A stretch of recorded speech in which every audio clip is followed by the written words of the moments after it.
اعوذ باللہ من الشیطان الرجیم، بسم اللہ الرحمن الرحیم۔ عزیز طلباء، گورنمنٹ ڈگری کالج فورڈ آباد کی طرف سے اردو کے لیکچر کے ساتھ میں ہوں پروفیسر خضر عباس۔ یہ دیکھیے، آج ہم چھٹے سبق پہلی فتح کی تشریحات کے دوسرے حصے میں پہنچ چکے ہیں۔ آج ہمارے سامنے عبارت نمبر 4 ہے۔ دیکھیے، مسلمانوں کے پہاڑی علاقے میں داخل ہوتے ہی بھیم سنگھ کے سپاہیوں نے اکا دکا حملے شروع کر دیے۔ 30-40 سپاہیوں کا گروہ اچانک کسی ٹیلے یا پہاڑی کی چوٹی پر نمودار ہوتا اور آن کی آن میں محمد بن قاسم کی فوج کے کسی حصے پر تیر اور پتھر برسا کر غائب ہو جاتا۔ گھوڑوں کے سوار ادھر ادھر ہٹ کر اپنا بچاؤ کر لیتے، لیکن شتر سوار دستوں کے لیے حملے بڑی حد تک پریشان کن ثابت ہوئے۔ بعض اوقات بھدک کر ادھر ادھر بھاگنے والے اونٹوں کو منظم کرنا حملہ کرنے والوں کے تعاقب سے زیادہ مشکل ہو جاتا۔ اس کا سیاق و سباق دیکھیے۔ تشریح طلب عبارت سے پہلے مصنف بتاتے ہیں کہ دمشق میں صبح کے وقت تمام لوگ محمد بن قاسم کی فوج کا جلوس دیکھ رہے تھے، کیونکہ پہلی مرتبہ 17 سالہ نوجوان فوج کا سپہ سالار تھا۔ بصرہ اور کوفہ کی خواتین نے مردوں کو اس کی مدد کے لیے تیار کیا اور اپنے زیورات بھی بھیج ڈالے۔ محمد بن قاسم شیراز سے ہوتا ہوا مکران پہنچا، جہاں بھیم سنگھ کی فوج کے گوریلا حملوں سے اس کو نقصان پہنچا۔ تشریح طلب عبارت کے بعد مصنف کہتے ہیں، چنانچہ محمد بن قاسم نے تجربہ کار سالاروں کی مجلس شورا بلائی۔ کچھ سالاروں نے سمندر کے ساتھ والا راستہ اختیار کرنے کا مشورہ دیا، مگر محمد بن قاسم نے یہ کہہ کر رد کر دیا کہ اس کا مقصد پہلے قلعہ فتح کرنا ہے۔ بعد ازاں ایک بوڑھے سالار نے محمد بن قاسم کو فوج کے ساتھ رہنے کا مشورہ دیا، تو محمد بن قاسم نے انکار کرتے ہوئے کہا کہ مسلمان اللہ کے لیے لڑتے ہیں، بادشاہ یا سپہ سالار کے لیے نہیں۔ اس کے بعد محمد بن قاسم نے اپنی جگہ محمد بن ہارون کو مقرر کیا۔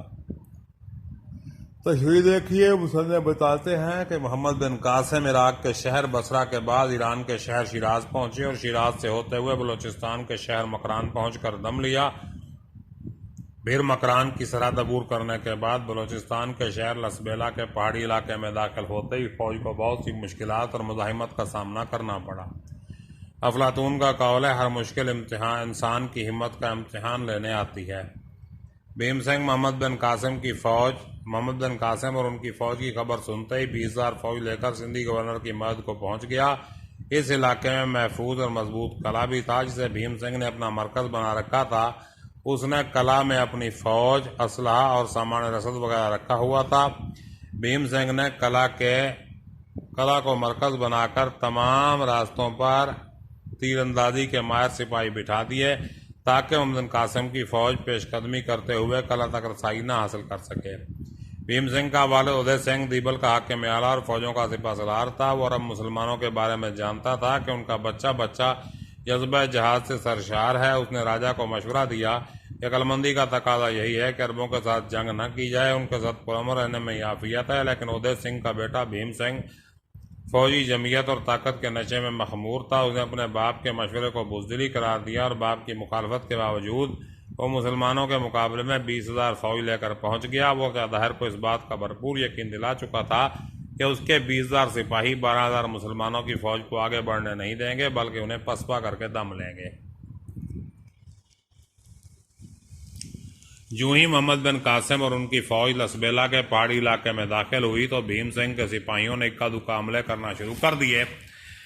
اس کی فوج کے سپاہی اچانک اور چھپ کر حملے کرتے تھے، جسے جنگی اصطلاح میں گوریلا جنگ یا چھاپہ مار جنگ کہا جاتا ہے۔ اس قسم کی جنگ کا مقصد دشمن کی فوج کو زیادہ سے زیادہ نقصان پہنچانا ہوتا ہے۔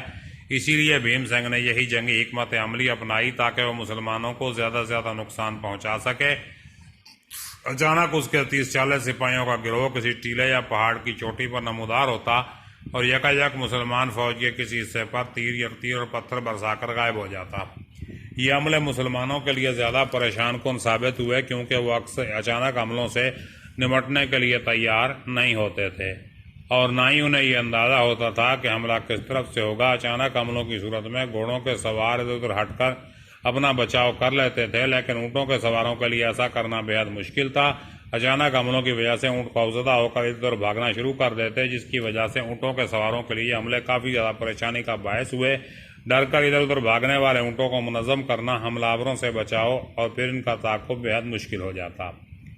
عبارت نمبر 5 دیکھیے، محمد بن قاسم نے یہ دیکھ کر ہراول کے پیادہ دستوں کی تعداد میں اضافہ کر دیا، لیکن حملہ آوروں کی ایک جماعت آگے سے کترا کر بھاگتی ہے، دوسری جماعت پیچھے سے حملہ کر دیتی ہے۔ ایک گروہ کسی ٹیلے پر چڑھ کر لشکر کے دائیں بازو کو اپنی طرف متوجہ کرتا، دوسرا بائیں بازو پر حملہ کر دیتا۔ جوں جوں محمد بن قاسم کی فوج آگے بڑھتی گئی، ان حملوں کی شدت میں اضافہ ہوتا گیا۔ رات کے وقت پڑاؤ ڈالنے کے بعد شب خون کے ڈر سے کم از کم 1/4 فوج کو آس پاس کے ٹیلوں پر قابض ہو کر پہرا دینا پڑتا۔ سیاق و سباق کیا ہے جی اس کا؟ تشریح و عبارت سے پہلے مصنف بتاتے ہیں کہ دمشق میں صبح کے وقت تمام لوگ محمد بن قاسم کی فوج کا جلوس دیکھ رہے تھے، کیونکہ پہلی مرتبہ 17 سالہ نوجوان فوج کا سپہ سالار تھا۔ بصرہ اور کوفہ کی خواتین نے مردوں کو اس کی مدد کے لیے تیار کیا اور اپنے زیورات بھی بھیج ڈالے۔ محمد بن قاسم شیراز سے ہوتا ہوا مکران پہنچا، جہاں بھیم سنگھ کی فوج کے گوریلا حملوں سے اس کو نقصان پہنچا۔ تشریح و عبارت کے بعد مصنف کہتے ہیں کہ محمد بن قاسم نے تجربہ کار سالاروں کی مجلس شورا بلائی۔ کچھ سالاروں نے سمندر کے ساتھ والا راستہ اختیار کرنے کا مشورہ دیا، مگر محمد بن قاسم نے یہ کہہ کر رد کر دیا کہ اس کا مقصد پہلے قلعہ فتح کرنا ہے۔ بعد ازاں ایک بوڑھے سالار نے محمد بن قاسم کو فوج کے ساتھ رہنے کا مشورہ دیا تو محمد بن قاسم نے انکار کرتے ہوئے کہا، مسلمان اللہ کے لیے لڑتے ہیں، بادشاہ سپہ سالار کے لیے نہیں۔ اس کے بعد محمد بن قاسم نے اپنی جگہ محمد بن ہارون کو مقرر کیا۔ تشریح دیکھیے، مصنف بتاتے ہیں کہ جو ہی محمد بن قاسم اور اس کی فوج لسبیلا کے پہاڑی علاقے میں داخل ہوئی تو بھیم سنگھ کے سپاہیوں نے اکا دکا حملے کرنا شروع کر دیے۔ اس کی فوج کے سپاہی اچانک اور چھپ کر حملے کرتے تھے، جسے جنگی اصطلاح میں گوریلا جنگ یا چھاپہ مار جنگ کہا جاتا ہے۔ اس قسم کی جنگ کا مقصد دشمن کی فوج کو زیادہ سے زیادہ نقصان پہنچانا ہوتا ہے۔ اسی لیے بھیم سنگھ نے یہ جنگی حکمت عملی اپنائی تاکہ وہ مسلمانوں کو زیادہ سے زیادہ نقصان پہنچا سکے۔ اچانک اس کے 30-40 سپاہیوں کا گروہ کسی ٹیلے یا پہاڑی کی چوٹی پر نمودار ہوتا اور یکایک مسلمان فوج کے کسی حصے پر تیر اور پتھر برسا کر غائب ہو جاتا۔ یہ حملے مسلمانوں کے لیے زیادہ پریشان کن ثابت ہوئے، کیونکہ وہ اچانک حملوں سے نمٹنے کے لیے پہلے سے تیار نہیں ہوتے تھے اور نہ انہیں یہ اندازہ ہوتا تھا کہ حملہ کس طرف سے ہوگا۔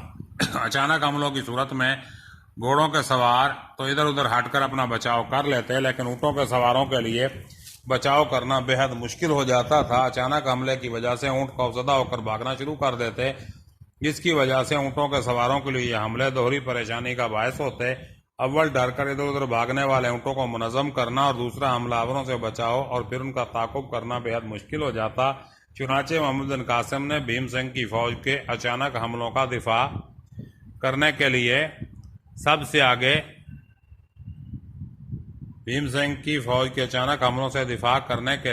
سے آگے چلنے والے پیدل سپاہیوں کی تعداد میں اضافہ کر دیا تاکہ ان کے حملوں کو روکنے کے ساتھ ساتھ اپنی پیش قدمی بھی جاری رکھ سکیں۔ جو ہی مسلمانوں نے آگے بڑھنا شروع کیا تو دشمن فوج کے سپاہیوں نے حملوں میں اضافہ کر دیا۔ اگر مسلمان مخالف فوج کی سامنے سے حملہ کرنے والی جماعت کا مقابلہ کرنے کا ان کا پیچھا کرتے تو وہ کترا کر بھاگ جاتی اور دوسری جماعت پیچھے سے حملہ کر دیتی۔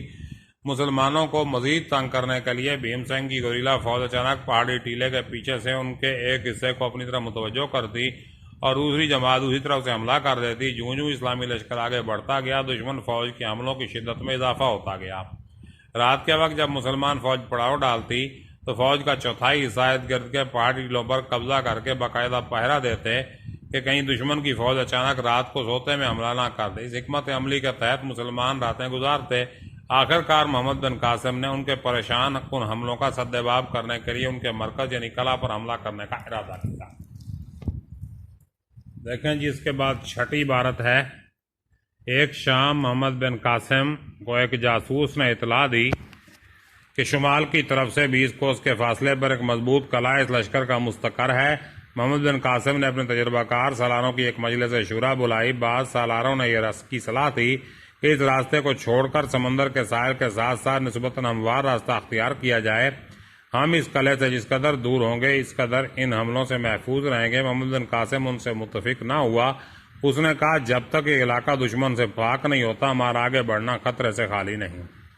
سیاق و سباق کیا ہے؟ تشریح و عبارت سے پہلے مصنف بتاتے ہیں کہ دمشق میں صبح کے وقت تمام لوگ محمد بن قاسم کی فوج کا جلوس دیکھ رہے تھے، کیونکہ پہلی مرتبہ 17 سالہ نوجوان فوج کا سپہ سالار تھا۔ بصرہ اور کوفہ کی خواتین نے مردوں کو اس کی مدد کے لیے تیار کیا اور اپنے زیورات بھی بھیج ڈالے۔ محمد بن قاسم شیراز سے ہوتا ہوا مکران پہنچا، جہاں بھیم سنگھ کی فوج کے گوریلا حملوں سے اس کو نقصان پہنچا۔ تشریح و عبارت کے بعد مصنف کہتے ہیں کہ محمد بن قاسم نے تجربہ کار سپاہ سالاروں کی مجلس شورا بلائی. کچھ سالاروں نے سمندر کے ساتھ والا راستہ اختیار کرنے کا مشورہ دیا، مگر محمد بن قاسم نے یہ کہہ کر رد کر دیا کہ اس کا مقصد پہلے قلعہ فتح کرنا ہے. بعد ازاں ایک بوڑھے سالار نے محمد بن قاسم کو فوج کے ساتھ رہنے کا مشورہ دیا تو محمد بن قاسم نے انکار کرتے ہوئے کہا کہ مسلمان اللہ کے لیے لڑتے ہیں، بادشاہ یا سپاہ سالار کے لیے نہیں. اس کے بعد محمد بن قاسم نے اپنی جگہ محمد بن ہارون کو مقرر کیا. تشریح کیا ہے اس کی؟ مصنف بتاتے ہیں محمد بن قاسم نے بھیم سنگھ کی فوج کے اچانک حملوں کا دفاع کرنے کے لیے سب سے آگے چلنے والے پیدل سپاہیوں کی تعداد میں اضافہ کر دیا تاکہ ان کے حملوں کو روکنے کے ساتھ ساتھ اپنی پیش قدمی بھی جاری رکھ سکیں. جو ہی مسلمانوں نے آگے بڑھنا شروع کیا، دشمن فوج کے سپاہیوں نے حملوں میں اضافہ کر دیا. اگر مسلمان دشمن فوج کے آگے سے حملہ کرنے والی جماعت کا مقابلہ کرنے کے لیے ان کا پیچھا کرتے تو وہ کترا کر بھاگ جاتی اور دوسری جماعت پیچھے سے حملہ کر دیتی. مسلمانوں کو مزید تنگ کرنے کے لیے بھیم سنگھ کی فوج کی گوریلا فوج اچانک پہاڑی ٹیلے کے پیچھے سے ان کے ایک حصے کو اپنی طرف متوجہ کرتی ہے، دوسری جماعت دوسری طرف سے حملہ کر دیتی. جوں جوں اسلامی لشکر آگے بڑھتا گیا، ان کے حملوں کی شدت میں اضافہ ہوتا گیا. رات کے وقت جب مسلمان فوج پڑاؤ ڈالتی تو فوج کا چوتھائی حصہ ارد گرد کے پہاڑی ٹیلوں پر قابض ہو کر پہرا دیتا کہ کہیں دشمن اچانک رات کو سوتے میں حملہ نہ کر دے. اس حکمت عملی کے تحت مسلمان راتیں گزارتے. آخرکار محمد بن قاسم نے ان کے پریشان کن حملوں کا قلع کما کرنے کا ارادہ کیا اور ان حملہ آوروں کے ٹھکانے کے بارے میں معلومات حاصل کرنے کے لیے سراغ رساں متعین کیے. چنانچہ ایک شام ایک سراغ رساں نے خبر دی کہ شمال کی طرف 20 کوس کی مسافت پر ایک مضبوط قلعہ ہے جس میں بھیم سنگھ کی فوج نے پناہ لے رکھی ہے، جہاں سے وہ جماعت کی شکل میں آتے ہیں اور پہاڑی ٹیلوں کے قبض سے حملہ کر کے واپس اسی قلعے میں جا کر چھپ جاتے ہیں. یہ خبر سنتے ہی محمد بن قاسم نے اپنے جہاں دیدہ اور تجربہ کار سالاروں کو مشورے کے لیے بلایا، کیونکہ مشورہ میں خیر اور برکت ہوتی ہے اور مشاورت سے مسئلہ کا کوئی نہ کوئی حل ضرور مل جاتا ہے. اس لیے محمد بن قاسم نے تجربہ کار سالاروں سے مشورہ لیا تاکہ سب کی رائے کو سامنے رکھ کر سمجھ اور بصیرت سے کام لے سکیں. بیگن کا قول ہے، میں کسی سے مشورہ لینے کو برا نہیں سمجھتا، لیکن اس پر سوچے سمجھے بغیر عمل کرنے کو بے وقوفی ضرور تصور کرتا ہوں. فوج کے تجربہ کار جرنیلوں نے اپنی اپنی رائے کا اظہار کیا. ان میں سے بعض سالاروں نے یہ مشورہ دیا کہ اس پہاڑی علاقے میں کو جس میں بھیم سنگھ کی فوج کی سخت مزاحمت کا سامنا کرنا پڑ رہا ہے ترک کر دینا چاہیے، جبکہ اس کا متبادل راستہ جو قدر آسان اور ہموار ہے اختیار کیا جائے، اور ہم اس مضبوط قلعہ سے جس میں بھیم سنگھ کی فوج ٹھہری ہوئی ہے اس سے جتنی دور ہوں گے اتنے ہی محفوظ و معمول رہیں گے. بقول سسرو، جو اپنی حفاظت آپ نہیں کرتا وہ خود کو ہلاکت میں ڈال دیتا ہے. محمد بن قاسم نے سالاروں کی رائے سے اتفاق نہ کیا. انہوں نے کہا جب تک یہ علاقہ دشمن کی فوج سے خالی نہیں ہو جاتا اس وقت تک ہمارا آگے بڑھنا خطرناک ہے. جوں ہی ہم آگے بڑھیں گے تو بھیم سنگھ کی فوج پیچھے سے حملہ کر دے گی اور آگے سے بھی دشمن حملہ کرنے کی یقیناً کوشش کرے گا. اس طرح ہم دشمنوں کے نرغے میں پھنس کر رہ جائیں گے. یہ صورتحال ہمارے لیے انتہائی خطرناک ثابت ہوگی. دراصل ہمارا مقصد محض دیبل تک پہنچنا ہی نہیں بلکہ سندھ کو فتح کرنا ہے. اس مقصد میں کامیابی کے لیے ضروری ہے کہ ہم راستے میں آنے والے علاقوں کو دشمنوں سے پاک کرتے ہوئے منزل مقصود پر رواں دوا رہیں. شیخ سعدی کا فرمان ہے، دشمن کو کبھی حقیر و بیچارہ نہ سمجھو. عزیز طلبہ، 6 پیراگرافز ہم کر چکے ہیں، 3 پیراگرافز باقی ہیں، وہ انشاءاللہ کل کریں گے. تب تک کے لیے اجازت دیجیے. اپنا خیال رکھیے گا. اللہ حافظ.